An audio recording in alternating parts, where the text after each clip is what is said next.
Alright, so as some of you guys may know, one of the reasons why I can't continue the KX65 build is because of the snapped bolt right here.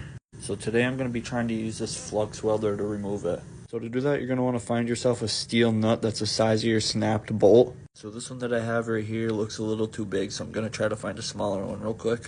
Alright, so I found one that fits a little better. Time to fire up the welder.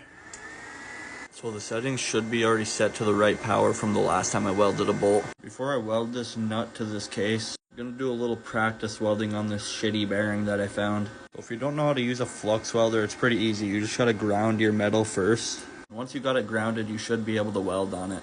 Don't forget your welding mask and your welding gloves. You'll for sure need these things. Alright, I think it's finally time I start welding.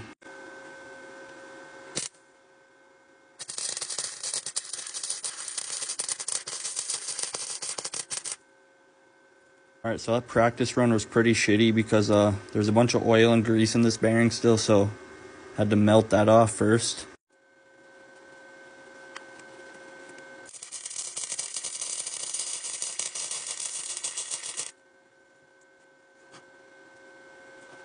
Alright, so that second run was a little bit better, but it's still looking pretty shitty. I think I'm just going to send it on the bolt now and hopefully it goes well.